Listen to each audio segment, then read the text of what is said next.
Mason lived alone, far away from the busy part of the human colony. His cabin stood near the edge of a deep, dark alien forest on a new planet. The trees were tall, their branches heavy with thick blue leaves. No one liked going near the forest. People said strange things lived there, creatures that didn't like humans. But Mason liked the quiet. He was an engineer. He fixed broken machines and helped with power lines. During the day, he worked in the colony, but every night he came back to his small wooden cabin, surrounded by silence. One evening, as the twin suns were setting behind the trees, Mason heard something outside snap. A branch broke. Then, soft breathing. He stepped out with a flashlight and an old hunting rifle. The wind was cold. The forest stood still. That's when he saw her. A figure, small and still, half hidden behind a tree. It was a girl, but not human. She had grayish skin with glowing blue eyes.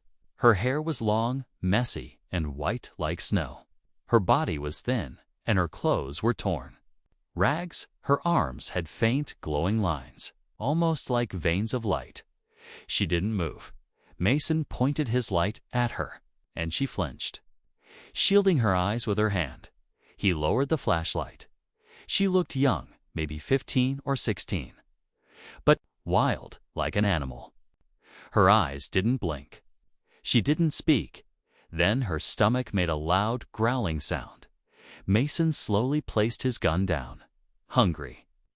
he asked. She didn't answer, but her eyes followed his hand as he pulled some dried meat and bread from his pack. He placed the food on a flat rock between them and stepped back. She stayed still for a moment. Then she crawled forward on all fours like a beast and snatched the food. She ate fast, chewing like she hadn't eaten in days.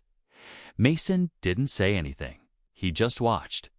When she was done, she looked at him once more, then ran back into the forest without a word. The next night, she came back. He left food again.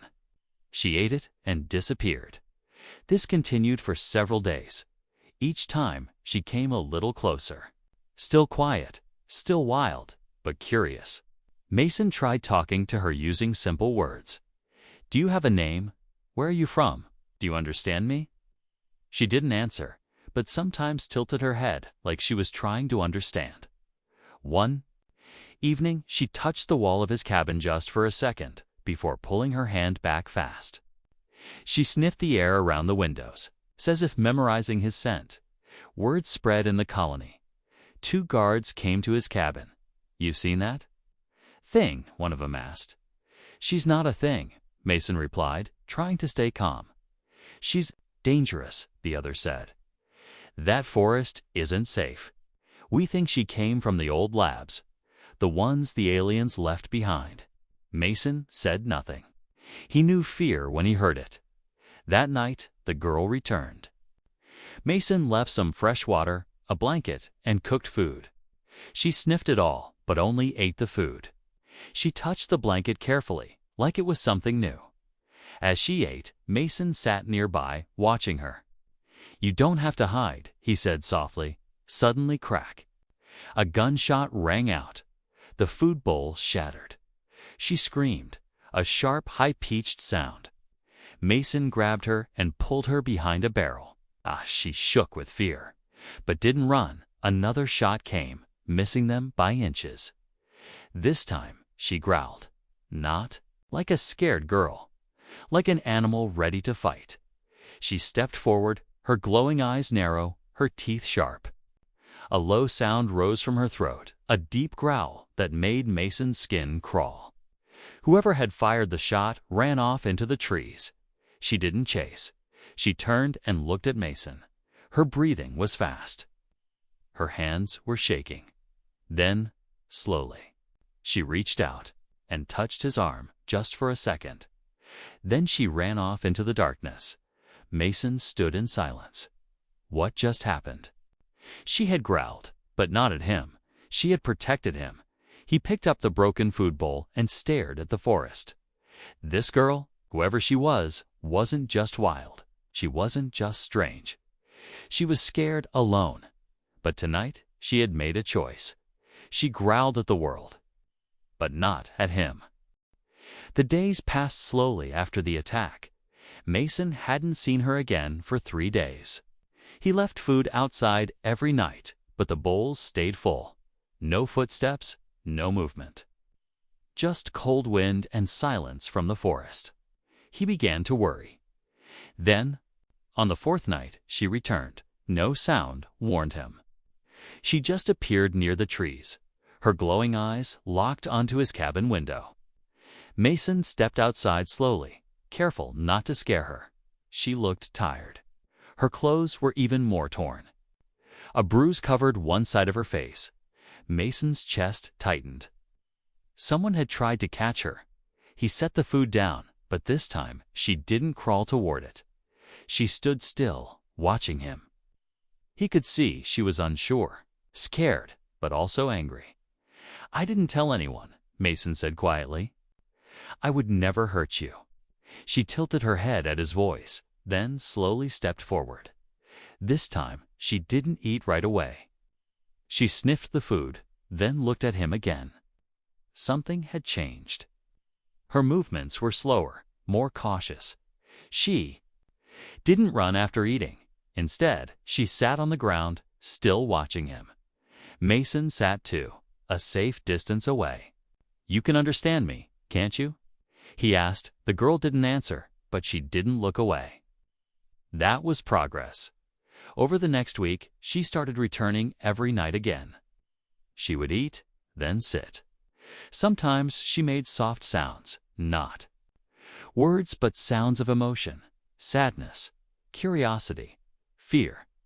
One night, Mason gave her a small device, an old tablet used to teach basic language to colonist children. She took it carefully, as if it might explode. Then, with surprising speed, she tapped the screen. She was learning. Within a few days, she could say small words. "Water," she whispered one evening. Mason smiled. "Yes, that's water." She blinked and looked at the cup in her hand. "Warm water. Good," he said. "You're learning fast." She frowned, trying to form her next word. "Food. Warm. You give." He nodded. "I give." She pointed to her chest. "I take." He laughed softly. "Yes, you take." It wasn't just her learning that surprised him. She was healing physically and mentally. She no longer looked like a scared animal. She still moved quietly, like a predator, but there was thought behind her eyes now. She was thinking, remembering, maybe even trusting. But one night, something changed again. Mason was out checking the power lines near the forest edge. When he returned, he found the girl inside his cabin, not just sitting, searching. She had opened drawers, lifted cushions, and was now crouched by his workbench, staring at a broken drone he had been repairing. He froze in the doorway. "Hey," he said softly. She jumped and growled, but stopped when she saw it was him. She pointed to the drone. "This, I know." "You've seen one before?" he asked. She nodded slowly. Then, in broken words, she added, "They use for find me." Mason walked over carefully. "Who's they?" Eyes narrowed. "Bad men. White suits, pain room lights, needles." Mason's hands clenched. It was true. She wasn't just some alien girl lost in the forest. She had escaped from somewhere. A lab. She had been someone's experiment. That night, she spoke more. Bit by bit, she told Mason small pieces. She didn't know her name. She didn't remember her parents. But she remembered cages, cold metal floors, machines that beeped. People who spoke in a language she didn't understand, but they hurt her. She wasn't born wild. She was made wild. She had escaped only weeks ago. The forest was the only place she knew where they couldn't track her. But even there, they had sent drones to find her. She looked at Mason, eyes sharp. "You, I'll like them?" "No," he said firmly. I'm not like them. She nodded slowly. You feed me. He smiled, even though his heart felt heavy. This girl had been through hell, but she was still standing, still learning, still fighting. The next morning, Mason went into the colony to gather supplies. When he returned, she was hiding again behind a tree. But this time, when she saw him, she ran up and said to clear words, "You back." He smiled. "Of course I came back." She looked up at him, eyes wide, glowing in the light. And for the first time, she smiled too. Not wide, just a little, but real. That evening, Mason installed extra locks on his door. He set up motion sensors around the cabin. He didn't know when the men in white suits would return, but he knew one thing: they weren't taking her again. Not while he was still breathing, because now she was part of his world, and she had started to trust him. Mason knew it couldn't stay quiet forever. The girl who still had no name was learning fast. She spoke short, broken sentences now. She could even understand most of what Mason said. Her eyes no longer showed, only fear. They held something stronger now. Awareness, intelligence, and something close to anger. But it wasn't him she was angry at. It was them. The ones who had hurt her. The ones who might come back. And Mason knew they would. One morning, Mason walked into town to get parts for the broken solar panels. As he entered the colony's trade station, people stared. 2 security guards followed him inside. Out there alone again. One of them asked casually. Mason didn't answer. The other leaned in. "We saw signs near the eastern fence. Strange prints. Non-human." Mason stayed quiet. "You ever see anything, Mason? Anything weird?" "No," he said. "Just squirrels." They didn't believe him, but they let him go. Mason packed his supplies and walked back fast. When he got home, she was already waiting. Perched on his roof, crouched low like a cat. Watching, she didn't smile this time. "You late?" she said. Mason sighed. "People are watching," she growled softly. "Bad people come." "Maybe," he said. "We have to be careful." She dropped from the roof with ease, landing silently. That night, she didn't eat much. She paced around the cabin, ears twitching, as if she could hear things Mason couldn't. When he tried to sleep, he noticed she didn't go far anymore. She sat just outside the door, her back against the wall, guarding him. The next day, a drone flew over the cabin. Small, silent. Government issued. She growled when she saw it. Before Mason could stop her, she leaped onto the roof and threw a stone with perfect aim. The drone sparked, spun, and crashed into the trees. Mason ran out. "What are you doing?" She stood still, breathing heavy. "They watch. They'll know you're here now." She looked at him. "They already know." He knew she was right.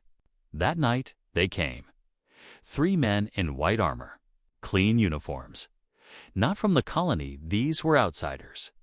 Government or private security, Mason couldn't tell. They had weapons and scanning devices. Mason stood on his porch as they arrived. "Evening, sir," one of them said. "We're tracking a dangerous bioform, highly unstable. Have you seen anything strange in the area?" Mason shook his head. "Just birds and bugs." One of them stepped closer. "Sir, we have reason to believe you may be harboring something. A creature from Facility 12. If that's true, you're in violation of interplanetary law." "I don't know what you're talking about," Mason replied. Just then, low growl echoed from the forest behind them. All 3 men turned. She stepped out of the shadows, not running, not hiding. Standing tall, eyes glowing, hands clenched at her sides. The men raised their weapons. "Stand down." One shouted, but before they could fire, she moved fast, inhuman fast. She struck one man with a tree branch, breaking his helmet visor. Another she shoved into the dirt with a force far too strong for someone her size. Mason shouted, "Stop!" But she didn't stop. She wasn't trying to escape. She was protecting him. The last man fired a stun round. It hit her shoulder, and she screamed a sharp, echoing sound that made Mason cover his ears. She fell to her knees. The man moved in to cuff her, but she looked up bleeding. Breathing hardened, growled like a wild animal. She lunged, took him down. By the time it was over, 2 of them were unconscious. The third crawled away, panicked, yelling into a comlink for backup. Mason ran to her side. She was shaking. Her arm burned from the stun round, but her eyes found his.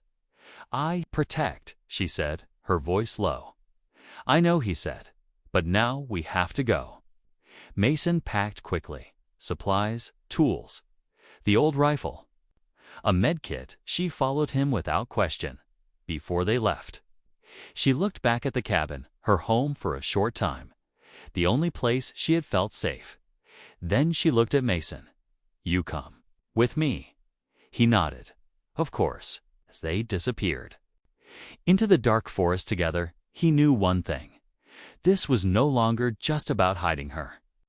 It was about saving her, because whatever the people from Facility 12 had done to her, they were coming back, and next time they wouldn't send 3 men, they'd send an army.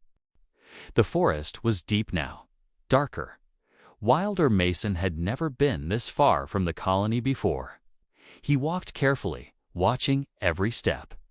Roots twisted like snakes. Leaves whispered secrets in the wind. But the girl moved like she belonged there. She walked barefoot, silent, strong. Her glowing eyes scanned every sound, every tree, every shadow. Her arms still hurt from the stun blast, but she didn't show weakness. Mason kept close behind her. He didn't know where they were going, only that they had to keep moving. The people from Facility 12 were real, and they were hunting her. Again, they made camp by a stream the first night. She caught food, small, lizard-like creatures, and cooked them over a small fire. Mason watched her hands. She was fast, efficient, almost like she had done this 100 times before. When they ate, she said something strange. "They made me strong," she said, chewing slowly. "Fast, but not free." Mason looked up. "They made you like this." She nodded. "I was small. They took me, put me in a white box. They changed me. Changed you. How?" She touched her chest. "Body, blood, brain, all not same now." Mason felt a chill. "You're not just an alien girl, are you?" She looked at him, eyes serious. "Not full alien, not full human." "I'm both." He didn't know what to say, but now things made more sense. Her speed, her strength, the glowing marks on her skin. She wasn't just a lost child. She was a hybrid, a creation, and someone wanted her back. The next day, they kept walking, farther into the forest. No paths, no signals. But even here, they weren't alone. That evening, the girl stopped suddenly. Her nose twitched. Her ears tilted. "There?" "Close," she said. Mason looked around. "How close?" She pointed up. A small black drone hovered above the trees, almost invisible in the shadows. Mason cursed. "They're tracking us again."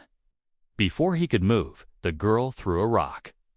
It hit the drone dead center, and it crashed with a loud crack. Too late, they had been seen.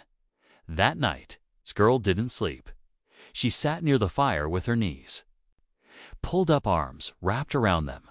Her voice was soft. "They will send the hunters now." Mason sat beside her. "What are the hunters?" She didn't speak for a moment. Then she said, "Men like machines, no heart, no mercy. They come quiet and kill fast." Mason looked into the flames. "You faced them before." She nodded. "I ran, they chased. I hid. I bit one, tore a mask off. he screamed. She looked at her hands. They don't forget. The next morning, Mason woke to a strange sound, a low, humming noise, like an engine, but deeper. The girl was already on her feet. Her eyes glowed brighter than ever. "They're here," she said. A sharp light cut through the trees, then another. Red beams scanning the forest floor. Mason grabbed his bag. "We run." She shook her head. Too late. Through the mist, figures stepped out, 6 of them, tall, covered in armor. Helmets with no faces. Guns that hummed with blue energy. The girl growled. Mason had seen her angry before, but now she was something else. She didn't wait. She ran straight at them. The forest exploded into chaos. She jumped into the air, landing on one hunter's shoulders. With a twist of her body, she flipped him to the ground. His weapon fired into the air. Another hunter raised his gun. Mason tackled him from the side, shouting, "Leave her alone." The girl spun, kicked, dodged. Her eyes flashed. Her body moved like a storm. But the hunters were strong. One of them caught her with a blast of sonic energy. She crashed into a tree, groaning. Mason ran to her side. "Go," she said through gritted teeth. "Run. I'm not leaving you." She looked at him, hurt but proud. "Then fight." Together they did. Mason used tools from his bag, flashing. Lights, sound grenades, even a metal cutter. He wasn't a soldier, but he was smart.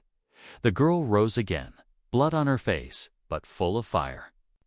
She grabbed one hunter by the helmet and slammed his head against a rock. When the smoke cleared, 3 hunters were down. The rest had vanished into the trees. The girl dropped to her knees, breathing hard. Mason caught her before she fell. "You? Okay." She nodded weakly. "For now." That night, they didn't light a fire. They hid under tree roots, in silence. Mason checked her wounds. She winced but didn't complain. "You saved me," he said. She looked at him with tired eyes. "You fed me first." He smiled. "Fair trade." She leaned her head on his shoulder. "You are not like them." He wrapped a blanket around her. "Neither are you." Above them, in the sky, another drone passed silent, watching. The girl didn't sleep. She stared up, her voice calm and cold. "They will send more." Mason nodded. "Then we'll be ready." The forest changed the deeper they went. The trees were older here, wider than houses. Strange glowing plants grew along the roots, and the air smelled thick, like wet stone and wildflowers. Mason had never seen anything like it. He was tired. His clothes were torn. His body ached. But the girl didn't slow down. She moved through the jungle like she belonged there.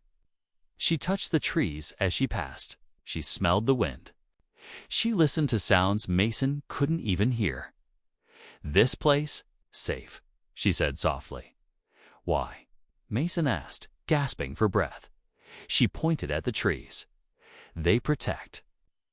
Mason didn't understand until night came. They camped inside a hollow tree. It was big enough for both of them to sit comfortably. Mason lit a small light from his toolkit, and the girl curled up beside him, arms wrapped around her knees. Then he heard it, a low hum, like a song.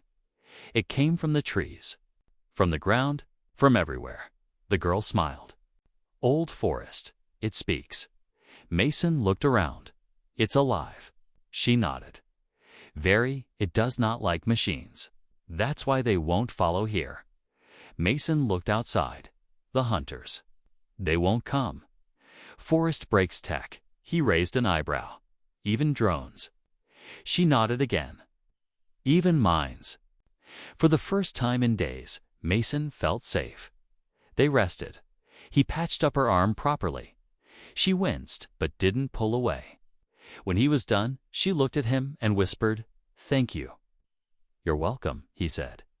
Then she added, You are soft but strong. Mason laughed. Thanks, I guess. She tilted her head. Most humans run. You stay. I care, he said. She looked away, quiet. Then, after a long pause, she said something he didn't expect. My kind, hunted before. My people, used for parts. Parts, she nodded. DNA, skin, blood, human scientists made me. Was not born. I was built. Mason swallowed hard. How many, like you? None left, she said. Just me. That night, it rained. They stayed close inside the hollow tree. Mason gave her half of his blanket. Her breathing slowed, and she finally slept deeply. Like someone who hadn't felt safe in years, he stayed awake, watching the forest, listening to the hum and thinking. This girl wasn't a monster. She was the last of her kind, and now they were both alone. Together, the next day, the forest showed its secrets. She led him to a pond with water that glowed faintly green. Safe to drink, she said. Mason filled their bottles. Later, she picked leaves from a tall red plant, good for pain. She crushed one and pressed it to a cut on Mason's leg. The sting faded. You really know this place, he said. My body remembers, she replied. Your body, not my mind, my blood. It knows. Mason looked at her. You mean your alien side? She nodded. The forest speaks to me. I kept moving. Not running anymore, just staying ahead of danger. That afternoon, they found something unexpected. Ruins, tall stone towers covered in vines. Old alien writing on the walls. A broken statue shaped like a tree with eyes. The girl froze. Her eyes went wide. I know this place, she whispered. You've been here before? Not me, she said. But I feel it. She stepped forward slowly, touching the old stone. Her hand lit up with a soft glow. The same patterns on her skin pulsed faintly. Mason stepped back. What is this? She closed her eyes. My people came from here, long before humans. Then she opened her eyes. This is home. Mason felt something shift. The air around them changed. No more fear. No more noise. Just stillness. Then she said, I remember something. What? My name. Mason leaned forward. Tell me. She placed her hand on her chest. Kira. Mason repeated it. Kira? She smiled. Yes, I am Kira. He smiled back. Nice to meet you, Kira. That night, they sat by a natural fire pit in the middle of the ruins. Kira looked up at the sky. Stars glowed above the trees. I was made for war, she said softly. But I don't want to fight. You don't have to, Mason replied. She looked at him. But they will come. They always come. Mason nodded. Then we make a plan. Kira tilted her head. Plan. We don't run forever, he said. We stop them. She smiled. Not wide, not gentle, but sharp, fierce. I like that. She said. The forest hummed again. A warning. Kira stood. Her glowing eyes narrowed. Tomorrow, she whispered. They come again. Mason picked up his tools. He was tired of running. Next time, they would be ready. Morning came slowly. Soft light filtered through the leaves.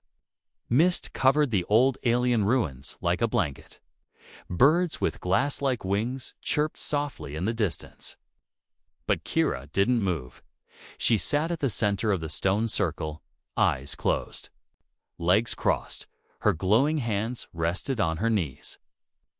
The patterns on her skin shimmered like moonlight on water. Mason watched from a distance. He didn't say anything. She had been sitting there since before. Sunrise, listening, breathing, remembering then. At last, she opened her eyes. I know what I am, she said, her voice calm. And clear. Mason stood up. Kira. She turned to face him. Her voice wasn't broken anymore, wasn't soft or scared, it was strong. My mind was fogged, she said. Broken. They did something to my thoughts. Blocked my memories, changed my words. But now the forest fixed it, she said. It woke something inside me. I remember more now. Mason walked closer. What do you remember? Kira looked up at the stone statue of the tree with eyes. I was part of a program, she said. They called it Project Unity. Unity. Mason repeated. They tried to mix alien and human DNA. To create a bridge between both worlds. Mason frowned. Why? To make peace, Kira said. That's what they said at first, but later, it changed. Mason could feel the weight in her voice now. It wasn't just memory. It was pain. They turned us into weapons, she said. Only I survived. Mason sat beside her. He didn't ask more. She needed to speak, and finally, she could. Kira looked at her own hands. I was trained to fight, but it's more than that. I can hear things, feel energy.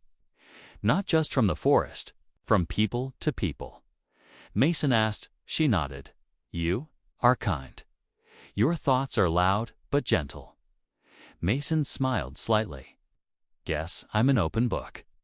Kira's lips curled into a soft smile. Then she looked serious. But the others coming. Their thoughts are like fire. They're near. And they are ready to burn everything. Mason stood. How much time? Kira stood with him. One day, maybe less. He looked around the ruins. Can we use this place? Defend it. Kira nodded. Yes, the stones are charged. The forest will help us if I ask it. You can. Ask it. She placed a hand on the ground. The symbols under her skin lit up. And the old stones around them flickered with soft blue light. The forest is not just alive, she said. It remembers, and it protects its own. Mason felt a pulse under his feet. A quiet THRUM.energy, real power. They had a chance. They spent the whole day preparing. Mason set traps, using wires, spikes, and sonic sensors from his toolkit. Kira walked in circles, marking the ground with strange glowing lines. Wherever she touched, the stone brightened. The forest responded to her. Branches shifted to block paths. Roots moved closer to the surface, ready to trip anyone who entered. This place is becoming part of you, Mason said. No, she replied, standing tall. I am becoming part of it. That night, they sat together under the statue. Kira looked up at the stars. You know what scares me? She asked. Mason shook his head. Not dying, she said. But being used again. You won't be, he said. Not while I'm alive. She turned to him. I believe you. The next morning, they came. Not just hunters this time. A full Unit 10 soldiers in exo-armor. Drones flying ahead. A man in a black coat walking in front, older, sharp eyes, gray beard. That's the one who made me, Kira whispered. Mason grabbed her hand. We're ready. The black coat man shouted into the trees. Subject, Kira. You are government property. Come out now, and no one will be harmed. Kira stepped forward. Out of the ruins, out of the forest, and for the first time, she spoke. With a voice so clear, it echoed. I am not your property. The forest answered. The trees shook.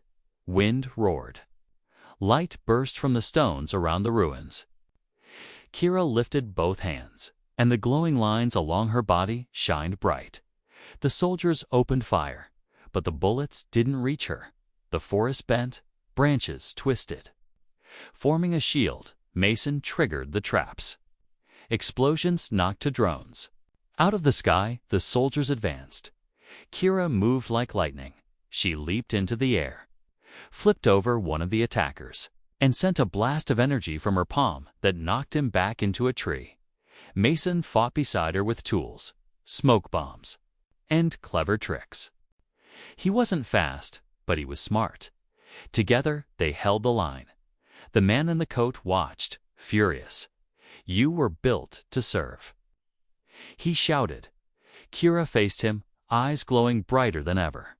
"I was built," she said, "but I choose who I am." With a final cry, she struck the ground. A shockwave burst out from the ruins. The trees answered, vines wrapped around the soldiers. Roots lifted and pulled them down. The drones sparked and died. The man in the coat stumbled back, stunned, and then silence. Kira stood in the center of the storm, breathing hard, alive. Mason ran to her side. "You okay?" She nodded. "I spoke." "You did more than speak," he said, smiling. "You shouted." Kira smiled too. A real one, this time full of fire and peace. Above them, the stars blinked, and somewhere far off, someone was still watching. But Kira had made her choice. She would no longer run. She would no longer hide. Now she would stand. The battle was over. Smoke drifted between the trees. The air was heavy, but quiet. Mason sat on a stone, his jacket torn, one side of his face bruised. Beside him, Kira stood at the edge of the ruins, looking out into the forest. She didn't speak for a long time. Finally, she said, "It's done." Mason nodded slowly. "We made it." She looked down at her hands. The glow had faded now, but the marks were still there, lines of light beneath her skin, quiet and steady. "They won't stop," she said. "Others will come." Mason stood beside her. "Let them come." She looked at him, surprised. "We're not running anymore," he said. "We're not afraid." They spent the next few days repairing the ruins. Mason used old tools and wires to build new defenses. Kira showed him how to speak to the forest, how to move with it. The trees responded more easily now. They accepted her. And Mason, too.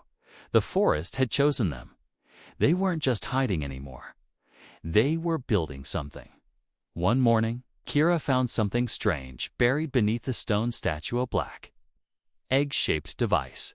She brushed off the dirt and stared at it. "This is from the old world," she whispered. "Before the labs, before Earth ever came here."